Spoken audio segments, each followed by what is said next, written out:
Ya, selamat malam, selamat berjumpa kembali malam hari ini dalam acara online Discipleship ya.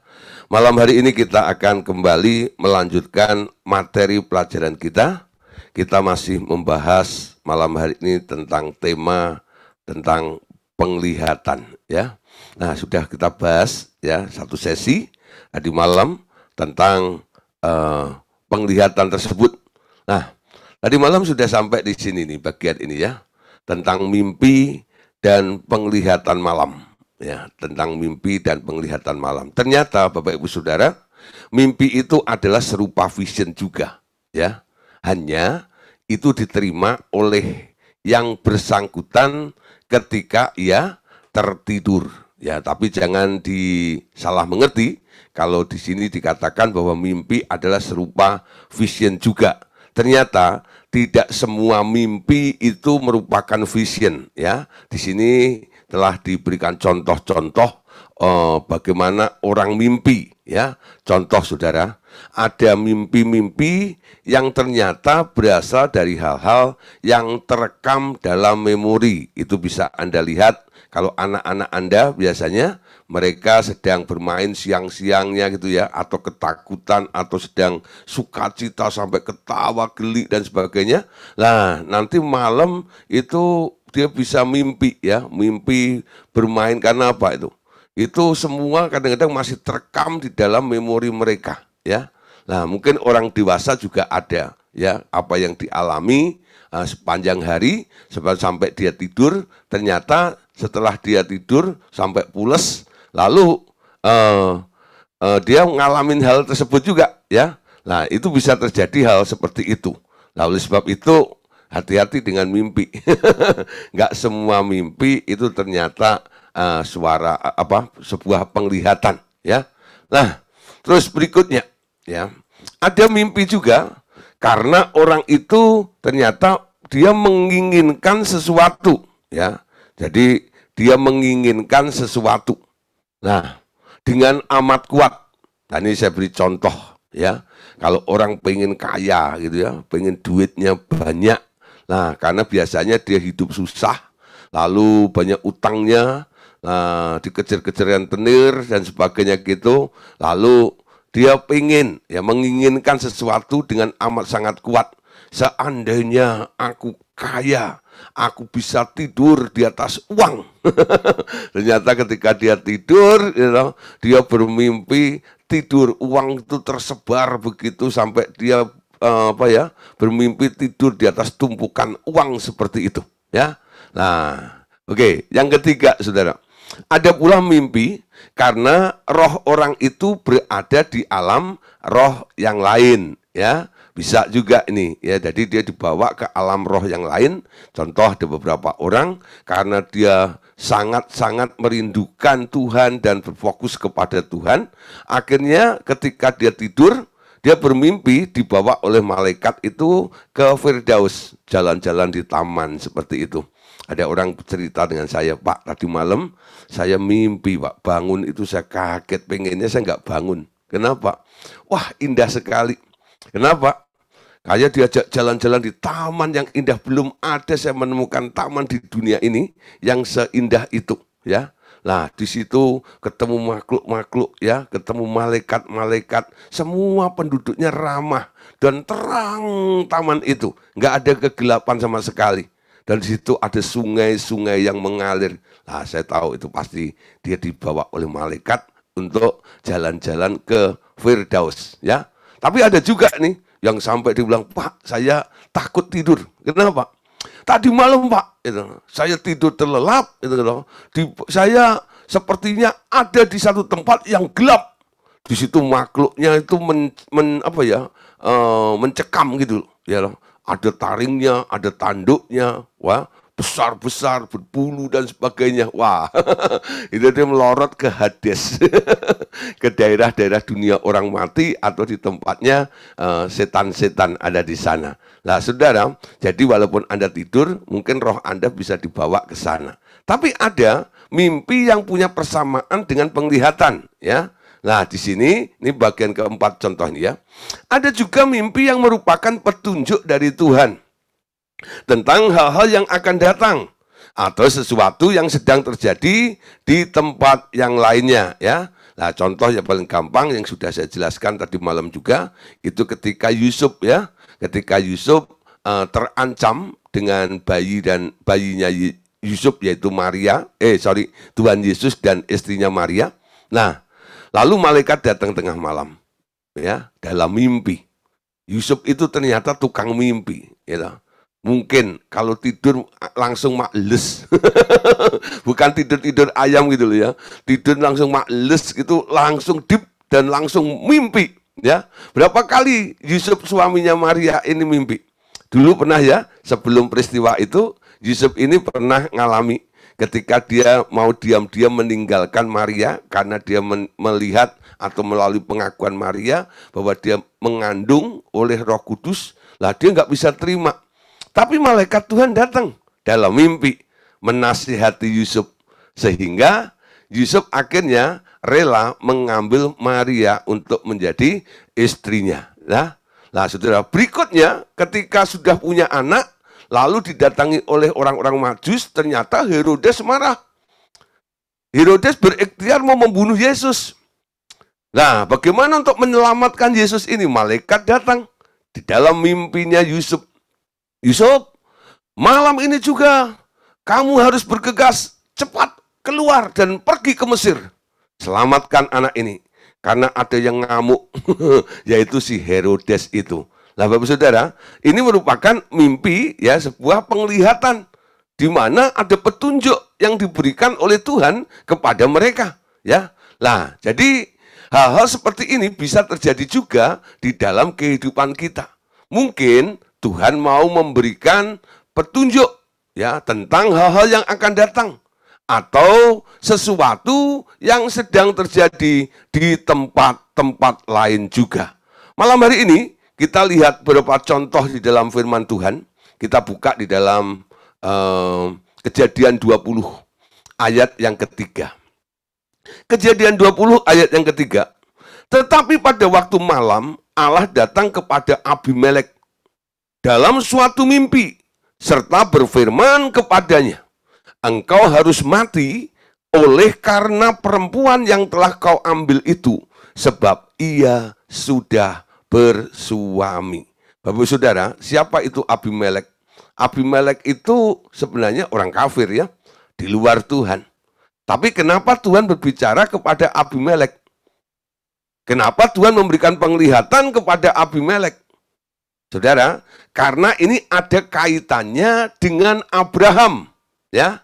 Ada urusan dengan Abraham. Jadi kalau ada pertanyaan, ya, kenapa penglihatan itu, ya, Tuhan pakai atau Tuhan tunjukkan kepada orang yang di luar Tuhan? Biasanya ada kaitannya dengan orang-orang yang ada di dalam plan atau rencana Allah. Abimelek ini sedang berurusan dengan Abraham.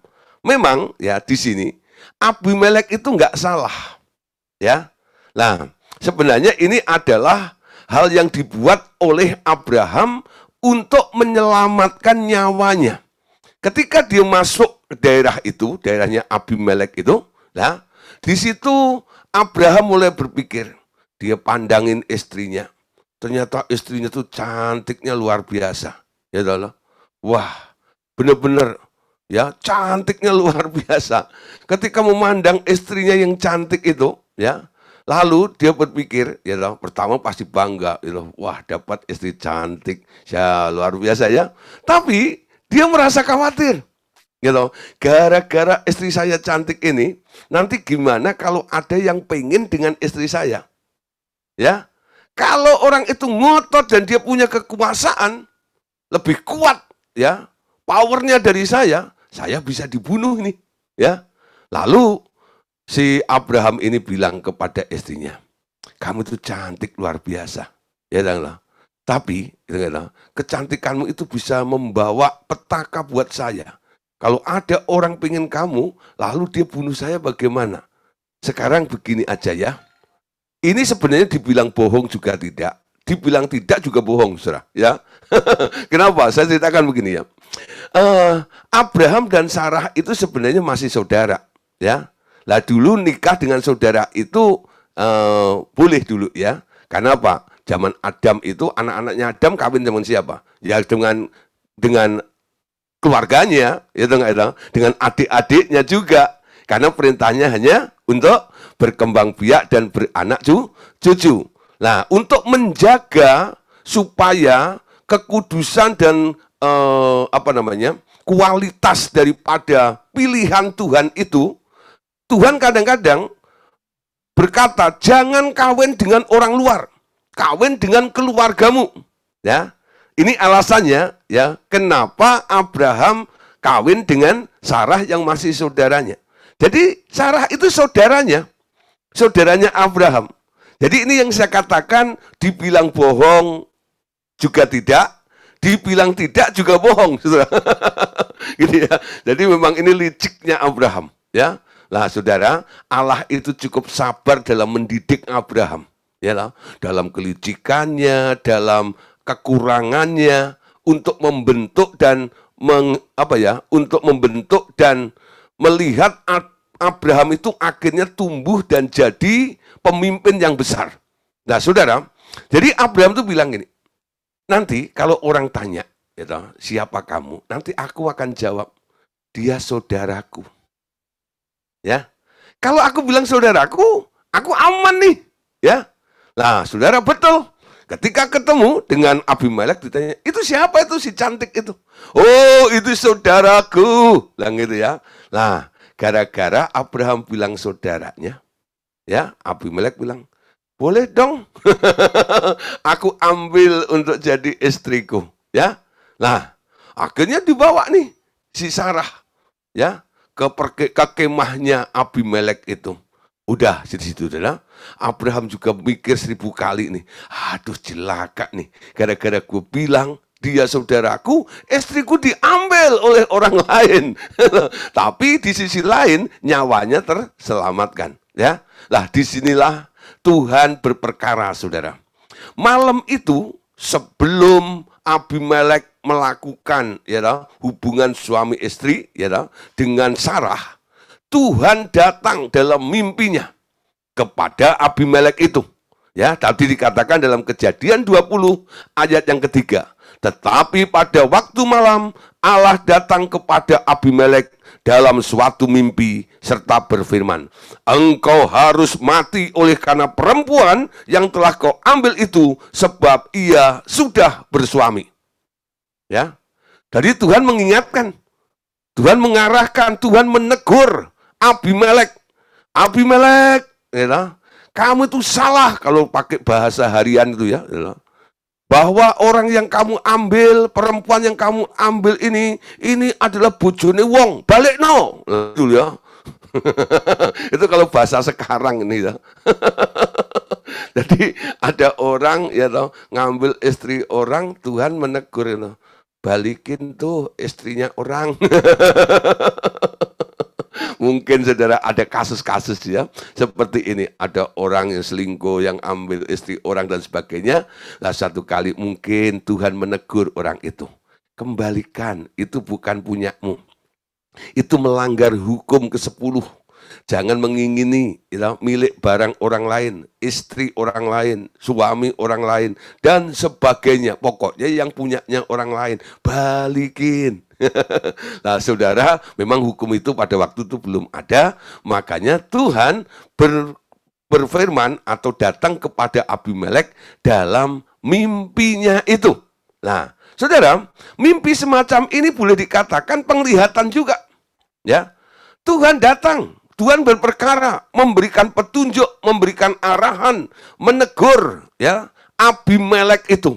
Ketika Abimelek mendengar teguran Tuhan dalam mimpi itu, dia bangun, dia kaget, lalu dia tidak apa-apain Sarah. Pagi-pagi buta dia datengin si Abraham. Abraham, nyaris saja Tuhan bunuh saya gara-gara kamu bohong, dia bilang gitu. Kamu bilang apa? Dia saudaramu kan? Padahal dia istrimu.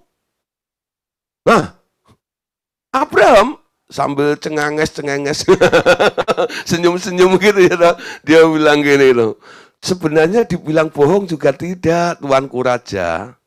Sarah itu juga saudaraku. Cuman aku belum sempat bilang dia istriku.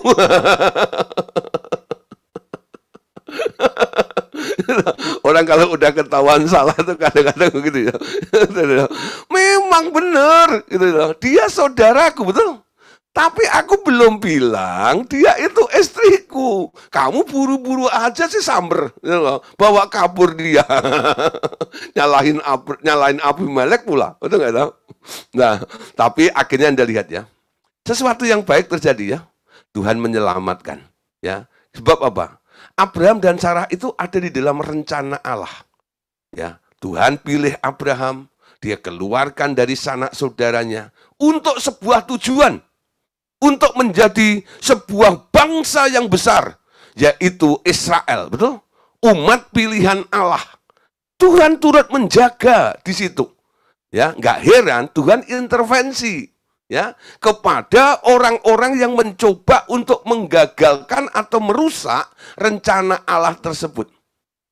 Sehingga dia memberikan penglihatan atau datang berbicara dalam mimpinya Abimelek tersebut. Paham Bapak Saudara ya? Jadi mimpi semacam ini boleh dikatakan sebuah penglihatan atau rohani. Kenapa? Karena ada hubungannya dengan plan atau rencana Allah terhadap seseorang. Yaitu di sini adalah Abraham. Amin. Nah, kedua Saudara, kita lihat contoh juga dalam Kejadian pasal 40. Nah, Kejadian pasal 40. Kejadian pasal 40. Nah, ini cicitnya Abraham. Ya, namanya Yusuf. Kejadian 40 ayat 8. Jawab mereka kepadanya, kami bermimpi, tetapi tidak ada orang yang dapat mengartikannya. Lalu kata Yusuf kepada mereka, bukankah Allah yang menerangkan arti mimpi? Ceritakanlah kiranya mimpimu itu kepadaku. Nah, Saudara, ini terjadi kepada Yusuf, ya. Siapa itu Yusuf? Yusuf itu anaknya Yakub, ya, anaknya Yakub. Nah, anaknya Yakub yang ke-11 itu namanya Yusuf, ya. Lah, Yakub itu anaknya Ishak. Ishak itu anaknya Abraham. Jadi ini generasi keempat. Boleh dibilang ini cicitnya, ya. Cicitnya. Nah, cicitnya Abraham. Saudara, Allah punya rencana kepada Yusuf. Yusuf dapat vision, dapat mimpi. Ya, dia melihat berkas-berkas gandum, lalu berkas-berkas gandum yang 11 itu semua tunduk kepada berkas-berkas dan gandumnya dia. Ya, saudara-saudaranya marah. Dia dapat lagi mimpi. Ya, dia melihat ada bintang, ya, 12, lalu ada bulan dan matahari. Itu bulan, matahari, dan 11 bintang itu sujud kepada satu bintang ini. Ya, bintangnya Yusuf itu. Mendengar itu saudaranya semakin marah. Apa? Bapakmu juga suruh sujud kepadamu? Bilang gitu ya. Tapi saudara, itu terus disimpan dalam hatinya Yusuf. Ternyata itu adalah rencana Allah kepada Yusuf itu. Anda tahu akhirnya Yusuf itu dilempar ya ke sumur. Setelah itu dibuang menjadi budak di rumahnya Potifar. Difitnah oleh istri Potifar. Akhirnya masuk ke dalam penjara. Sepertinya rencana Allah gagal di situ ya. Tapi kita lihat, Tuhan tetap bekerja dalam keadaan apapun juga. Di penjara itu, ya, satu kali, dia satu sel dengan juru minuman dan juru makanan dituduh mau meracuni raja, ya. Nah, akhirnya juru minuman dan juru makanan itu dimasukkan ke sel, satu sel dengan Yusuf. Satu hari, itu juru makanan dan juru minuman itu mimpi, dia terengah-engah, tapi tidak tahu apa makna dan artinya mimpi itu. Melihat gelagat yang gelisah, ya, temannya satu sel ini, Yusuf, ya, mendekati mereka. Saudaraku, kenapa saya lihat wajahmu muram? Kenapa kamu begitu gelisah seperti ini? Apakah yang sedang terjadi? Lalu temannya ini, juru makanan dan minuman ini bercerita. Kami mimpi. Ya, kami mimpi. Lalu diceritakan mimpinya kepada Yusuf. Lalu Yusuf mengartikannya. Ya, beginilah arti mimpi itu. Kalian nanti akan dikeluarkan, ya, dari penjara ini. Tapi salah satu dari kalian akan dikembalikan ke dalam pekerjaannya. Tapi yang satu akan dihukum. Ya, yang mana nggak ngerti.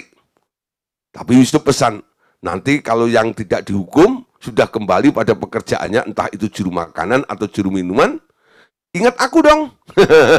Aku kan baik sama kamu, ya. Nah, saudara, apa yang terjadi? Betul. Tidak lama kemudian, dua orang juru makanan dan minuman ini dikeluarkan dari penjara. Juru makanannya sekarang telah diinterogasi dan dicek semuanya, ternyata memang benar dia punya niat untuk meracuni raja. Juru minumannya akhirnya dinyatakan tidak bersalah dan dikembalikan kepada pekerjaannya tadi. Saudara ya, kita lihat nih, apa yang dialami orang-orang itu kalau ditangkap dan diartikan ternyata ada tujuannya. Ada maknanya, ya. Masih banyak saudara, ini kalau Anda kaitkan kembali cerita-cerita Yusuf itu ketemu dengan orang-orang yang bermimpi juga. Selain dia juga pernah bermimpi, ya enggak, tentang masa depannya, ternyata orang-orang di sekitarnya itu juga penuh dengan mimpi. Termasuk Raja Firaun. Dia bermimpi ya. Lah ketika dia bermimpi, tidak ada yang bisa mengartikan, ahli nujum juga nggak bisa mengartikannya. Lalu juru minuman ini baru teringat, Tuanku Raja, di penjara ada orang yang bisa mengartikan mimpi dengan tepat. Siapa dia? Itu Yusuf, itu orang Ibrani itu. Saya dulu bermimpi sebelum dikembalikan jadi juru minuman ini, saya bermimpi dia menafsirkan tepat seperti apa yang terjadi dalam kehidupan saya ini. Raja nggak sabar, panggil dia. Lalu Yusuf dikeluarkan, mandiin, kasih parfum juga untuk menghadap raja, ganti baju yang layak, lalu dihadapkan kepada raja. Lalu raja mulai cerita, ya Yusuf, aku bermimpi. Artikan dong mimpiku.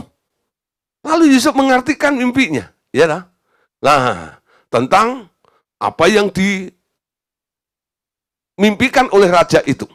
Lalu Yusuf bilang, ya, akan ada 7 tahun ya kelimpahan. Tapi nanti ada 7 tahun kesusahan. Nah, sekarang bagaimana ini? Kalau kita menghadapi 7 tahun kesusahan ini, tapi kan sebelumnya kan ada kelimpahan. Harusnya orang bisa mengelola dulu kelimpahan itu untuk persiapan masa kesukaran tadi itu. Ditawarkan kepada para menterinya, nggak ada yang sanggup, saudara. Karena semuanya tidak sanggup. Lalu hati raja bilang, kalau mereka nggak sanggup, Yusuf gimana kamu? Kamu sanggup atau enggak? Nah saudara, promosi dari Tuhan. Disitulah akhirnya Yusuf diangkat menjadi orang nomor 2 di kerajaan Mesir itu. Wow, luar biasa ya. Ini cerita tentang mimpi-mimpi tadi ya. Jadi mimpi seseorang itu termasuk penglihatan. Jadi ada maknanya. Ada tujuannya. Bukan sekedar untuk, ya habis kayak tadi umpama ya, Anda berpikir tidur di atas uang tadi itu. Habis bangun, itu kan nggak ada kelanjutannya. Nggak terjadi, nggak merubah dalam kehidupan Anda, bukan? Nah, Anda hanya bermimpi, berkhayal aja. Seandainya. Tapi yang disebut penglihatan dari Tuhan atau mimpi dari Tuhan itu pasti akan ada wujudnya, ada realisasinya. Akan terjadi di dalam kehidupan orang-orang yang bermimpi tersebut. Amin. Nah, contoh lagi. Dalam Daniel pasal 2 ayat 19. Ini contoh mimpi seorang raja. Maka rahasia itu disingkapkan kepada Daniel dalam suatu penglihatan malam. Lalu Daniel memuji Allah semesta langit. Nah, saudara, berarti kan ya, ada seorang raja, dia bermimpi nih ya. Nah, saudara, ada patung besar ya, kepalanya dari emas, dari perak ya. Nah, terus dari tembaga. Nah, di sini ini dari tanah liat, ya, dari besi dan dari tanah liat. Nah, ini saudara, ada maknanya tentang Raja Nebukadnezar ini. Ada masa kejayaan, terus akhirnya sampai runtuh berkeping-keping. Dan itu juga dinyatakan atau diartikan oleh Daniel, ya lah. Daniel yang penuh dengan hikmat itu mengartikan apa yang akan terjadi kepada Raja Nebukadnezar, ya. Kisah Rasul pasal 16 ayat 9 sampai 10. Nah, pada malam harinya tampaklah oleh Paulus suatu penglihatan, ada seorang Makedonia berdiri di situ dan memohon kepadanya, menyeberanglah kemari dan tolonglah kami. Setelah Paulus melihat penglihatan itu, segeralah kami mencari kesempatan untuk berangkat ke Makedonia. Karena dari penglihatan itu kami menarik kesimpulan, perhatikan ya, menarik kesimpulan bahwa Allah telah memanggil kami untuk memberitakan Injil kepada orang-orang di sana. Saudara, kalau Anda baca pasal 16 ini, Paulus itu sebenarnya niatnya mau pergi ke Asia. Tapi roh mencegah. Jangan, kamu pergi ke Makedonia. Orang yang dipimpin oleh roh itu luar biasa, saudara ya. Ada kendali dari Tuhan. Ketika dia ingin melakukan sesuatu, roh itu mencegah. Jangan, kamu harus melayani di Makedonia. Ya, nah saudara, di situ ternyata ketika Tuhan sudah menyatakan itu, muncul ada orang yang datang, ya tadi seorang Makedonia berdiri situ dan memohon kepadanya, menyeberanglah kemari dan tolonglah kami. Ya, lah arahan Tuhan semakin jelas. Dari apa yang pertama Tuhan cegah dia pergi ke Asia, oh maksudnya seperti itu. Nah saudara, di sini Paulus mendapat penglihatan. Sehingga dia mencari kesempatan untuk berangkat ke Makedonia. Ada satu orang saudara ya, satu kali dia cerita dengan saya, bilang, Pak, berapa kali Tuhan kok menunjukkan dalam mimpi, dalam diri saya ini ya, kadang-kadang terpikir, terbesit begitu aja. Satu pulau Pak, ya loh. Satu pulau, bentuknya seperti itu, lama-lama semakin jelas. Ya. Ketika saya cari di peta, ya di Global gitu, lah ternyata itu adalah satu pulau yang terpencil di sana. Apa ya Pak maksudnya? Ya, saudara, kadang-kadang itu penglihatan seperti itu. Tuhan menunjukkan satu hal. Mungkin Tuhan suruh Anda ke sana. Atau mungkin Tuhan hanya suruh Anda berdoa untuk pulau tersebut. Ya. Nah, saudara, ketika dulu Aceh akan terjadi tsunami, itu ada beberapa orang yang sebelumnya mereka memang ada kelompok doanya, ya, nggak tahu seminggu sebelum Aceh itu kena tsunami pada waktu itu, ya, itu beberapa orang mendapat, ya, penglihatan, ya, yaitu kok tentang kota Aceh ini, ya, lalu mereka berdoa.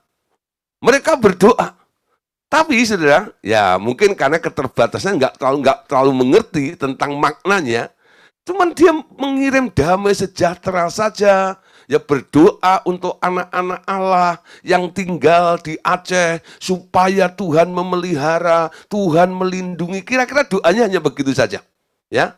Nah, saudara, apa yang terjadi? Ketika terjadi tsunami di Aceh itu. Ternyata ada cerita ya, satu gereja yang kena juga, tapi jemaatnya sedang retret. Sedang retret itu ya. Nah, itu jemaat sama pendetanya selamat, saudara. Itu ya. Nah, apakah itu kebetulan? Saya kira tidak, saudara. Ada orang-orang yang berdoa seperti itu. Itu bisa terjadi, ya, seperti itu. Nah, saudara, kadang-kadang Tuhan itu memberikan ya gambar pulau atau apa dan sebagainya. Tanya kepada Tuhan. Ya, mungkin itu situasi yang akan terjadi di kota itu. Ya. Paulus mengalami hal yang sama tentang Makedonia. Terus dia karena sudah mendapat peneguhan, lalu mencari kesempatan untuk berangkat ke Makedonia itu. Saudara, tuaian jiwa luar biasa. ketika Paulus ada di Makedonia itu. Salah satunya ya di situ Paulus ketemu dengan Lydia itu ya. Nah, saudara, itu penjual kain ungu, dia menjadi donaturnya dia. Luar biasa nih ya. Lah banyak orang-orang yang terlibat yang apa ya? Akhirnya di situ itu dimenangkan karena memang itu rencana Tuhan, tujuan Allah untuk satu kota tersebut, ya. Nah, saudara, saya nggak mengerti apa yang nanti Bapak Ibu Saudara alami. Kira-kira garis besarnya seperti itu. Kalau Tuhan menyatakan sesuatu, entah itu penglihatan secara audible, langsung Anda melihat dalam pengertian, ya, atau melihat walaupun mata Anda melek, atau mata Anda merem, sedang tidur, lalu Anda bermimpi, dua-duanya boleh dikatakan sebagai penglihatan, ya, sebagai penglihatan. Kalau Bapak Ibu Saudara nggak nangkep, Anda bisa share kepada mentor Anda. Saya mengalami ini, saya bermimpi ini, saya melihat ini. Nah, nanti mentor biasanya dia mengajak Anda berdoa. Yuk kita berdoa bersama-sama tentang apa yang kamu lihat. Sang mentor nggak boleh menafsirkan seenaknya saja. Dengan hanya mencoba-coba mengartikan. Oh, kalau begini ini mungkin kira-kira artinya seperti itu. Ya, mentor yang benar ketika nanti ya anak buahnya atau anak rohaninya dia minta penjelasan tentang makna arti penglihatan yang dia dapat, ya, mentor tersebut harus mengajak berdoa. Tanya Roh Kudus tentang penglihatan itu. Nggak boleh diartikan dengan logikanya. Amin. Ini warning nih. Ya, nah carilah mentor-mentor yang punya sikap seperti itu, yang tidak gegabah, ya, dalam menafsirkan atau mengartikan penglihatan-penglihatan, baik penglihatan secara langsung maupun mimpi-mimpi seorang yang punya makna dalam rencana Tuhan. Amin. Nah, Bapak Saudara, malam hari ini kita lanjut ya. Selain penglihatan, kadang-kadang Tuhan itu juga pingin, ya, setiap anak-anak Allah itu mengerti tentang maksud dan tujuan Tuhan. Ya, ada orang-orang yang ya memiliki mata roh yang terbuka. Ya, ternyata mata roh yang terbuka menjadi syarat bagi Elisa agar memperoleh 2 kali urapan Elia. Ya, nah di sini 2 Raja-Raja 2 ayat 9 sampai 10. Dan sesudah mereka sampai di seberang, berkatalah Elia kepada Elisa, mintalah apa yang hendak kulakukan kepadamu sebelum aku terangkat daripadamu. Jawab Elisa, biarlah kiranya aku mendapat 2 bagian dari rohmu. Berkatalah Elia, yang kau minta itu adalah sukar. Ya. Tetapi jika engkau dapat melihat aku terangkat daripadamu, akan terjadilah kepadamu seperti yang demikian. Dan jika tidak akan terjadi. Nah, saudara, tadi dikatakan di sini, mata roh yang terbuka menjadi syarat bagi Elisa agar memperoleh 2 kali urapan Elia. Penjelasannya begini. Banyak orang kadang-kadang berdoa kepada Tuhan. Tuhan, itu ya, lakukan ini, beri saya ini, gitu ya. Dalam permohonan ya kepada Tuhan. Nah, saudara, ada orang yang cepat mendapatkan jawaban dalam doanya. Tapi ada orang lambat sekali mendapat jawaban doa. Bahkan ada yang nyaris tak pernah dapat jawaban dari doa itu. Nah, saudara, ketika orang berdoa kepada Tuhan, firman Tuhan mengatakan apa? Mintalah kepadaku, maka aku akan memberikannya kepadamu. Dengar, apa yang kita minta, percayalah kamu telah mendapatkannya. Anda pernah dengar ayat itu? Tapi Anda bingung ya? Firman Tuhan berkata, kalau aku minta, percayalah bahwa kamu telah mendapatkannya. Tapi buktinya, Pak, sudah 1 tahun, sudah 2 tahun, sudah 10 tahun. kok nggak pernah dapat tuh gimana? Kan firman Tuhan berkata, mintalah. Betul nggak tahu? Dengan iman dan percayalah bahwa kamu telah mendapatkannya. Nah, ini saya gambarkan seperti ini. Kisah daripada Elisa ini. Elisa itu kan minta kepada Elia, berikan 2 bagian rohmu. Elia berkata, perkataanmu itu sulit, perkataanmu itu amat sukar. Tapi nggak ada yang mustahil. Kalau kamu dapat melihat ketika aku nanti naik, diangkat oleh Tuhan, kamu akan dapat seperti apa yang kamu inginkan. Ya, ketika, ini pertanyaannya begini, ketika Elia diangkat, tubuh Elia masih bentuk daging atau sudah roh? Halo? Ini pertanyaannya nih ya. Ketika Elia diangkat, naik kereta berapi itu, bukan kereta api, kereta berapi, kereta kuda berapi itu, keretanya itu dalam wujud roh atau fisik. Elianya dalam tubuh roh atau tubuh daging. Elia sudah diubah. Tubuhnya tubuh roh. Betul nggak? Keretanya juga bukan kereta-kereta kencana, kereta dari Jogja gitu, bukan. Itu keretanya juga kereta dari surga dalam bentuk roh juga. Bagaimana matanya Elisa bisa melihat Elia yang sudah berubah jadi dari tubuh daging ke tubuh roh dan melihat kereta yang adalah roh itu juga. Ngerti nggak, saudara? Nah, ini persyaratan. Ketika kita berdoa, kadang-kadang Tuhan bilang apa? Kalau kamu berdoa, minta, percaya bahwa aku telah memberikannya. Apa yang kau minta itu? Sebenarnya ketika kita berdoa, Tuhan, ya dengarlah, aku minta ini. Tuhan kasih nggak? Kasih. Kapan? Kapan? Nah, tergantung iman. Betul nggak? Kalau Anda berdoa dengan iman, Ibrani pasal 11 dikatakan apa?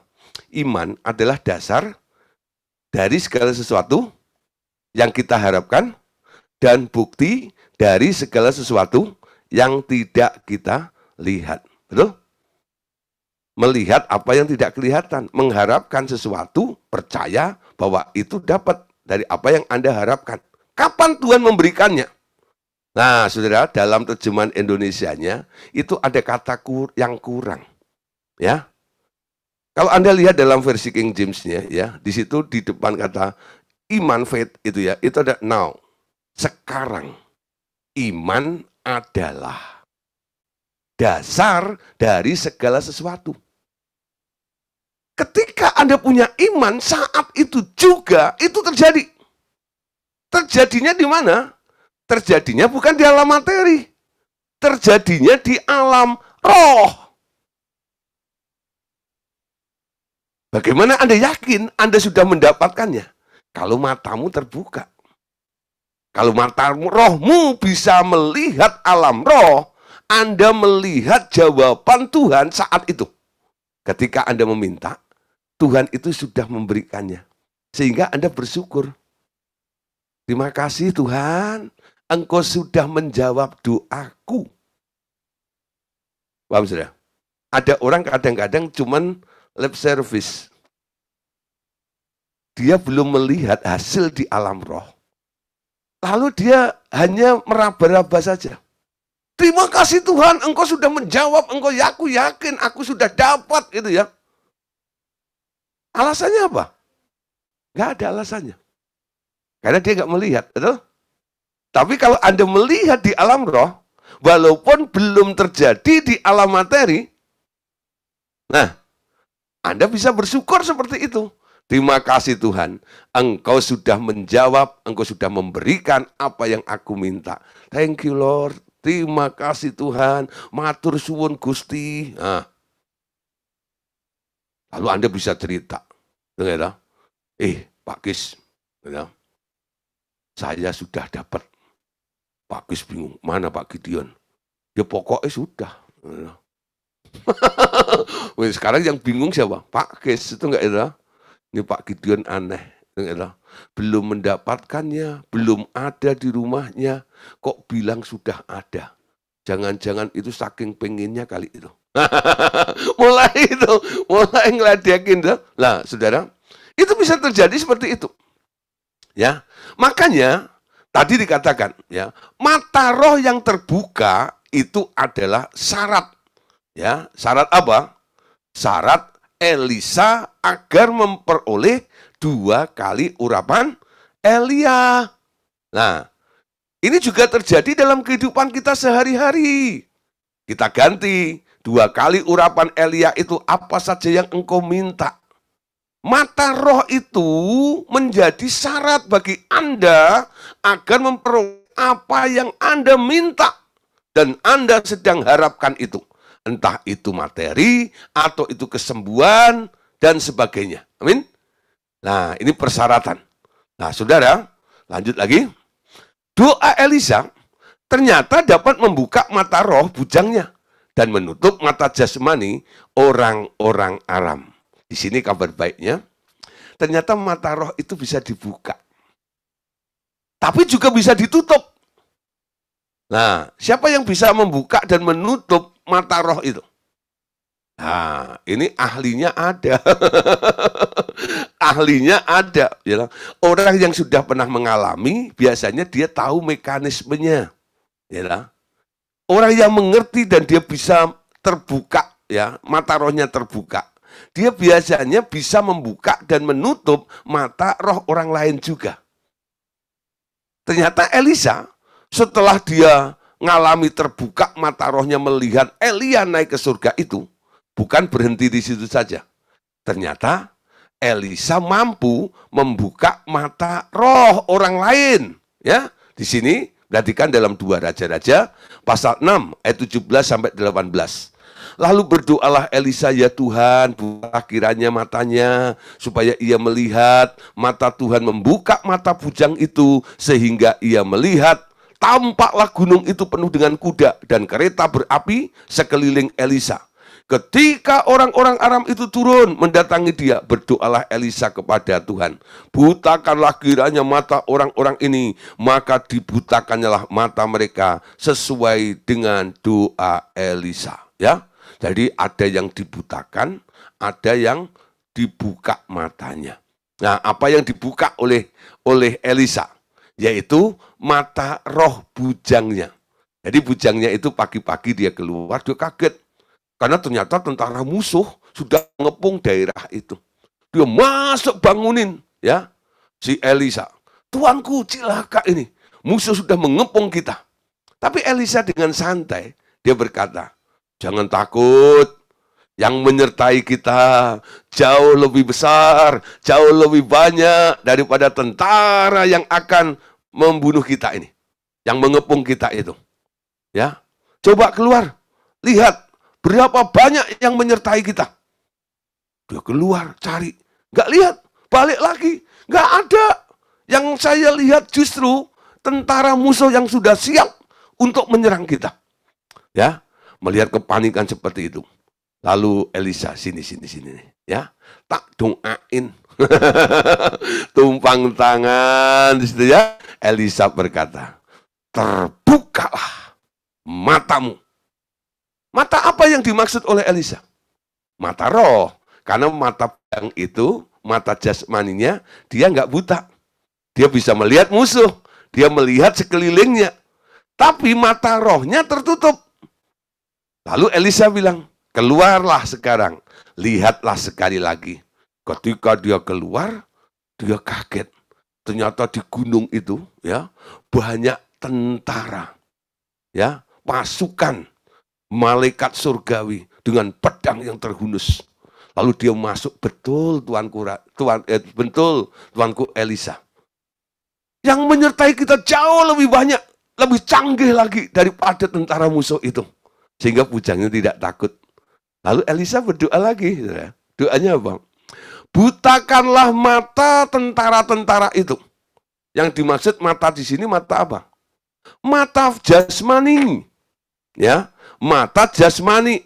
Lah, gara-gara Elisa berdoa seperti itu, mata jasmani tentara-tentara itu buta semuanya. Lalu sama Elisa, sama anak buahnya, murid-muridnya digiring ke alun-alun, dilucutin semua senjatanya, lalu raja dipanggil, ya. Lalu di situ tentara sudah mengepung juga, tentara Israel. Nah, lalu raja tanya, ya, dibukalah matanya lagi sama dia. Terbuka, dia kaget. Ada di tengah alun-alun, ya, dikelilingi tentara, dia nggak pakai senjata. Jadi buka tutup mata itu perkara yang gampang. Bagi orang yang mengerti, mekanismenya seperti Elisa itu. Ya, hanya berkata-kata, buka, tutup, buka, tutup. Baik mata roh maupun mata jasmani itu. Nah, saudara, lanjut dulu ya ayatnya. Supaya Bapak Saudara nangkep dulu ini tentang persyaratan ya. Contoh ini lagi. Doa yang disertai urapan mampu membuka dan menutup baik mata roh maupun mata jasmani seseorang. Jadi kalau mau mata roh Bapak Ibu Saudara terbuka, yaitu dengan berdoa, ya, disertai dengan urapannya, itu akan terjadi mujizat, ya, sehingga nanti bisa membuka hal seperti itu, ya. Kisah 13 ayat 9 ayat 1 sampai 11. 9 sampai 11. Tetapi Saulus juga disebut Paulus yang penuh dengan Roh Kudus menatap dia dan berkata, "Hei anak iblis, engkau penuh dengan bertipu muslihat dan kejahatan, engkau musuh segala kebenaran. Tidakkah engkau akan berhenti membelokkan jalan Tuhan yang lurus itu? Sekarang lihatlah, tangan Tuhan datang menimpa engkau dan engkau akan menjadi buta berapa hari lamanya. Engkau tidak melihat matahari." Seketika itu juga orang itu merasa diliputi kabut dan kegelapan. Dan sambil meraba-raba, ia harus mencari orang untuk menuntunnya. Ya, Rasul Paulus pernah, omongannya manjur. Ada orang yang ngerecoin dia, ya. Lalu dia bilang, "Hei, sampai kapan kamu ngerecoin seperti ini? Buta matamu. Buta sudah selama 3 hari. Lah, kok Paulus bisa melakukan seperti itu? Ya, nah, karena dia ada urapannya. Dia bisa menutup mata orang itu.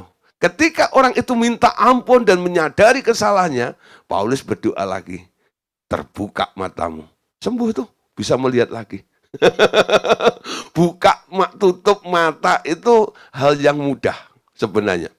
Harus ada urapannya dengan doa, ya, dengan iman, dengan yakin, baik mata roh maupun mata fisik itu bisa dibuka dan ditutup. Amin. Nah, saudara, apa untungnya kalau orang bisa terbuka mata rohnya? Orang yang terbuka mata rohnya pasti bisa melihat alam roh. Ya, lah banyak ragam di alam roh itu. Banyak benda-benda, banyak makhluk-makhluk, ya, yang ada di alam roh yang bisa Anda lihat. Orang yang mata rohnya terbuka, kadang-kadang dia bisa melihat setan, gitu, masuk ke dalam rumah, gitu ya. Wis, dia bilang gitu. Tadi ada yang lewat, ya, rambutnya panjang, gitu. Terus belakangnya itu bolong, lalu sundel bolong tuh, ya.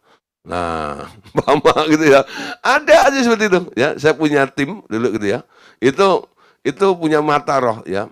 Setiap saya ajak pergi itu, ya. Dia selalu cerita, ya. Satu kali saya menguburkan orang mati di kuburan. Nah, saya pimpin acara penguburan.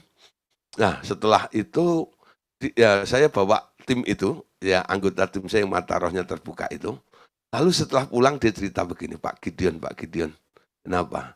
Tadi ketika Pak Gideon sedang melayani di kuburan tadi itu, saya lihat tadi ada 4 atau 5 itu roh yang di belakang Pak Gideon. Gitu. Kalau Pak Gideon, ya, sedang membaca firman, menjelaskan, roh itu ngangguk-ngangguk katanya gitu ya. Kalau orang mati sudah itu ngangguk-ngangguk seperti itu. Nah, terus dia bilang lagi gitu. Tadi ketika saya dudukkan itu di kuburan kan nggak ada kursi banyak gitu ya. Tadi ada yang duduk di apa namanya di apa namanya di kuburannya itu ya, yang itu ya, bangunannya itu. Lah ketika dia duduk di situ gitu, dia bilang gini, tadi di sekitar saya itu ada, di sisi saya kiri ada 2, di sebelah kanannya ada 1. Gitu. Lalu saya ganti tanya, terus kamu apain gitu loh. Ya saya diem aja. Saya bilang gitu. Iya habis Pak. Gitu. Dia juga asik dengerin Pak Gideon khotbah. Ngelasnya ada aja nih orang. Dia asik dengerin Pak Gideon khotbah katanya gitu. Oh begitu ya gitu ya. Terus gitu ya. Lah saya biasa saudara ya, kalau khotbah di kuburan saya tantang nih orang, Bapak Ibu Saudara, yang sudah meninggal sudah ketemu Tuhan. Bagaimana dengan Bapak Ibu Saudara yang belum menerima Tuhan Yesus? Hari ini kesempatan bagi Bapak Ibu Saudara untuk membuka hati, terima Tuhan Yesus sebagai Tuhan dan Juru Selamat. Nah, khotbah saya bukan hanya menembus untuk orang-orang yang hidup, tapi juga untuk makhluk-makhluk yang ada di sekitar itu. Karena Injil boleh diberitakan sampai ke situ. Betul nggak? Ya. Nah, menurut Paulus itu. Nah, karena iman saya seperti itu, berita saya itu menembus roh-roh itu, saudara. Sehingga mereka itu merespon, mengangguk-angguk itu. Itu artinya merespon. Seperti itu. Nah, ini tim saya ini, ini matanya rohnya terbuka. Dia melihat. Bapak Saudara, kadang-kadang kalau Anda pergi ke kuburan, pulang kadang-kadang ada yang ngikut Anda. Nempel ketempelan nggak nyadar gitu ya. Nanti di rumah baru nanti, wah terjadi ini, terjadi itu. Nah, makanya saudara, kalau nggak penting-penting banget, jangan ke kuburan. Kuburan itu tempatnya roh-roh seperti itu. Ya, kalau saya, ya umpama sering ke kuburan, bukan karena saya iseng ke kuburan. Dalam menguburkan orang mati, Tuhan melindungi saya. Tapi kalau saya iseng-iseng, enggak ya? Nah, nanti ada risiko sendiri. Apalagi kalau mata rohnya nggak terbuka, enggak ya? Mata rohnya nggak terbuka itu ada kerugiannya nanti. Seperti orang buta yang sering tersandung dan kadang-kadang gampang untuk dikerjain dan ditipu juga di situ, ya. Nah, saudara, jadi penting ya sekarang memiliki mata roh yang terbuka ya. Nah, orang yang memiliki mata roh yang terbuka, dia bisa melihat Allah. Amin. Selain melihat hantu atau roh orang mati, tapi dia juga bisa melihat Allah. Baik Tuhan Yesus maupun Roh Kudus maupun Allah Bapa. Biasanya kesadaran alam roh pada tingkat pertama akan membuka mata roh seseorang di daerah alam roh yang dekat dengan alam materi.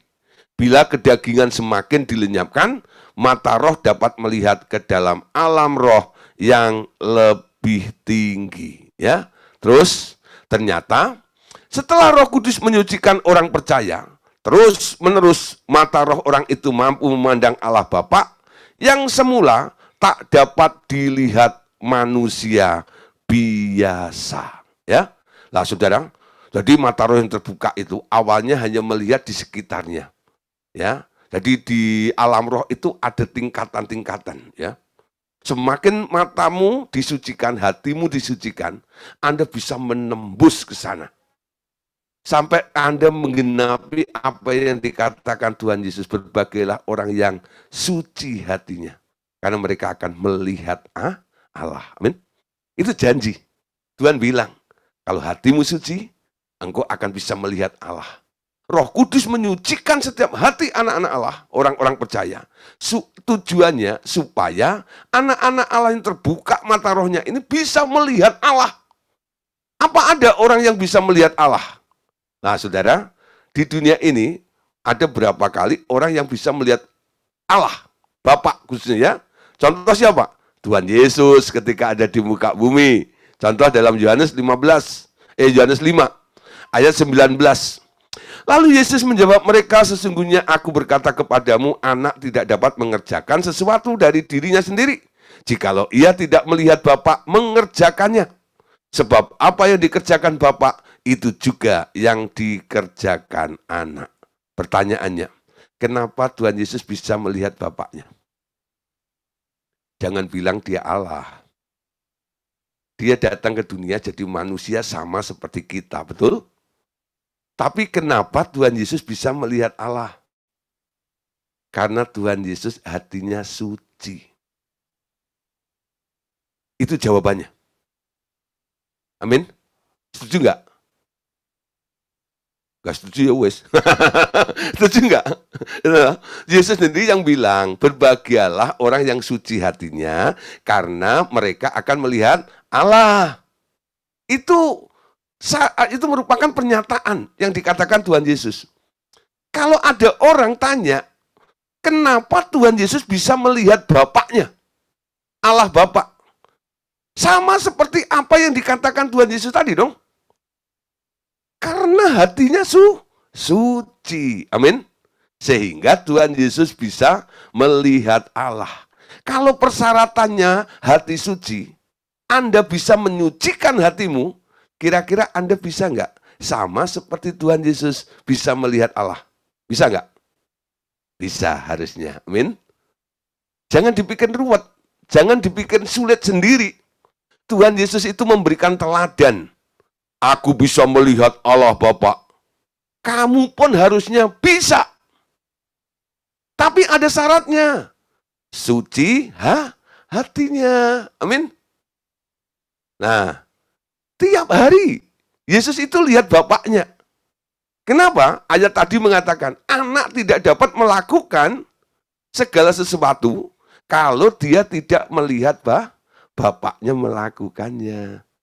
Ketika dikomplain, atas dasar apa kamu melakukan seperti ini? Aku lihat Bapakku melakukannya, makanya aku melakukannya.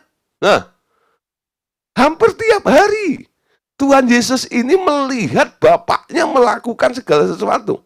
Sehingga dia tiru di muka bumi ini. Nah, saudara, ini ya, matanya terbuka. Hatinya suci, dia bisa melihat Allah Bapa. Contoh ya, Rasul Yohanes. Ya, Rasul Yohanes. Rasul Yohanes itu masih hidup. Ketika itu dibuang ke Pulau Patmos. Lalu di Pulau Patmos ini, Rasul Yohanes menulis dalam kitab Wahyu pasal 4, ayat 1 dan ayat yang kedua.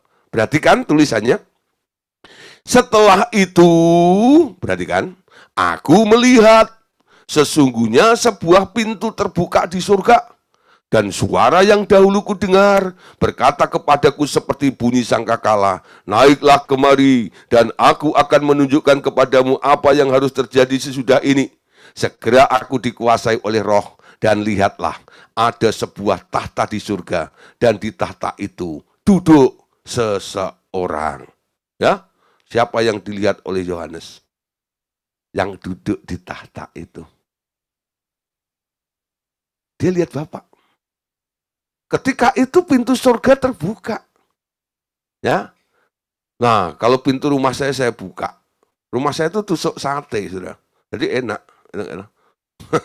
Jadi kalau saya buka itu orang dari jalan sana itu biasanya itu, kalau orang anak-anak itu mau ke sekretariat itu mampir ke rumah itu, saya udah bisa lihat dari jauh nih, tuh siapa itu mobil merah tuh, ya, nah, dah ketahuan nih dari jauh, tembus, ya, wah itu mobil putih itu, ya, itu, ya, datang gitu ya sama anaknya, gitu ya, tahu lah gitu ya. Nah, dia dari sana juga begitu. Kalau pintu saya buka, itu enggak tahu. Nah, dia tahu apa yang ada di dalam surga itu ketika terbuka, itu enggak tahu. Otomatis itu membuat Yohanes bisa tahu apa saja yang ada di dalam surga atau alam roh itu. Nah, salah satunya Yohanes itu bisa melihat Allah Bapa. Yang sebelumnya manusia biasa enggak bisa. Tapi pernah ada yang bisa, yaitu Yohanes yang duduk di tahta itu. Memang tidak disebut kriterianya. Oh, wajahnya seperti ini, enggak. Tapi dia bisa lihat ada yang duduk di tahta itu. Ya. Nah, saudara, ini penting ya. Sekarang 2 Korintus pasal 12 ayat yang kedua. 2 Korintus 12:2. Aku tahu tentang seseorang di dalam Kristus 14 tahun yang lampau, entah di dalam tubuh, aku tidak tahu, entah di luar tubuh, aku tidak tahu, Allah yang mengetahuinya. Orang itu tiba-tiba diangkat ke tingkat yang ketiga dari surga. Ayat ini hanya menjelaskan bahwa di surga itu, di alam roh itu ada tingkatan-tingkatannya. Amin. Lapis demi lapis, yang paling tinggi adalah tahtanya Allah Bapa. Amin. Nah, bicara tentang penglihatan atau tentang kemampuan untuk melihat alam roh ini, saudara, Tuhan ya, atau gereja Tuhan diberi karunia-karunia oleh Allah. Ya, di sini seorang yang mata rohnya terbuka, ternyata akan melihat hal-hal di alam roh. Mata roh yang terbuka memungkinkan ia beroperasi dengan karunia-karunia roh, seperti hikmat, marifat, pengetahuan, dan karunia-karunia membedakan roh. Ada juga tentunya karunia hikmat dan mahrifat yang tidak disertai penglihatan, namun datang dalam bentuk pengertian atau suara di hati atau di telinga atau audible, ya. Jadi dia nggak melihat tapi dia dengar, ya. Nah, juga nubuatan sering didahului dengan sebuah penglihatan. Amin. Nah, saudara, 1 Korintus 12 ayat 8 sampai 10. Perhatikan di sini. Ini bagian yang ditulis oleh Paulus tentang karunia-karunia. Ya, sebab kepada sang seorang, roh memberikan karunia untuk berkata-kata dengan hikmat. Nah, kepada yang lain, roh yang sama memberikan karunia berkata-kata dengan pengetahuan atau mahrifat. Ya, mahrifat ini pengetahuan, bukan pengetahuan buah pengetahuan baik dan jahat, tapi pengetahuan tentang alam roh, mahrifat.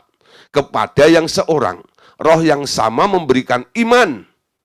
Ini bukan iman yang dikerjakan, ya, tapi iman yang memang Tuhan mau nyatakan. Ya, karunia iman itu beda dengan iman seseorang. Dan kepada yang lain, ia memberikan karunia untuk menyembuhkan.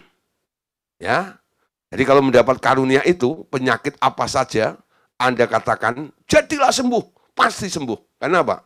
Tuhan yang memberikan karunia itu untuk menyembuhkan. Kepada yang seorang, roh memberikan kuasa untuk mengadakan mukjizat. Kepada yang lain, ia memberikan karunia untuk bernubuat. Dan kepada yang lain, ia memberikan karunia untuk membedakan bermacam-macam roh. Kepada yang seorang, ia memberikan karunia untuk berkata-kata dengan bahasa lidah. Dan kepada yang lain, ia memberikan karunia untuk menafsirkan bahasa lidah itu. Ya, nah, saudara, karunia-karunia itu kadang-kadang nanti juga melengkapi sehingga Anda bisa nembus pada dimensi roh, mengetahui hal-hal yang kadang-kadang masih tersembunyi, yang belum tersingkap. Ya, nah saudara, perhatikan, ya, Tuhan Yesus contoh dalam Yohanes 1 ayat 48. Ini yang dialami oleh Tuhan Yesus, ya. Kata Natanael kepadanya, bagaimana engkau mengenal aku? Jawab Yesus kepadanya, sebelum Filipus memanggil engkau, aku telah melihat engkau di bawah pohon ara. Kenapa Tuhan Yesus bisa melihat? Pada waktu itu jaraknya juga lumayan jauh, ya toh. Secara mata kasat Tuhan Yesus nggak bisa melihat Filipus duduk Natanael duduk di situ. Ketika dipanggil, Tuhan Yesus bilang, kamu tadi duduk di dekat pohon ara itu, ya? Aku tahu kamu duduk di situ, ya. Nah, Tuhan Yesus dapat karunia apa ini? Karunia mahrifat, ya, karunia mahrifat. Elisa itu pernah juga, ya, dapat karunia mahrifat. Ketika itu Gehazi bujangnya, dia datang kepada Naaman untuk minta itu loh, minta kain-kain, ya, dengan alasan bohong, katanya ini perintah daripada Elisa. Ya, lalu disimpan di rumahnya, di kemahnya. Lalu dia balik kerja di tempatnya Elisa. Elisa tanya, dari mana kamu? Gak kemana-mana. Nah, bukankah tadi orang itu turun dari keretanya, lalu menyerahkan barang-barang itu kepadamu dan segitu? Loh, kok tahu? Dia bilang, rohku bersama-sama di sana. Aku lihat kayak film, begitu ya. Orang yang punya karunia marifat itu biasanya dia lihat tuh kayak film gitu. Itu ya. Nah, nanti siapa tahu ini ya, Pak Kis ini dapat karunia marifat. Wah, dia lagi diam, lagi nyembah Tuhan tuh. Kok ada film gitu ya? Gitu ya. Nah, apa itu? Ya nggak ngerti gitu loh. Apa yang dilihat itu? Mungkin itu termasuk seperti itu. Dapat karunia marifat. Seperti yang dilalami oleh Tuhan Yesus. Terus, nah, Efesus 1 ayat 17. Paulus di sini, ya, dia berdoa untuk orang-orang di Efesus. Apa yang didoakan untuk jemaat di Efesus ini? Dan meminta kepada Allah Tuhan kita Yesus, yaitu Bapa yang mulia, supaya ia memberikan kepadamu roh hikmat dan wahyu untuk mengenal dia dengan benar. Nah, saudara, itu bisa ditransfer atau didoakan orang-orang itu. Ya, supaya Bapak itu memberikan roh hikmat dan wahyu. Terbuka mata rohnya.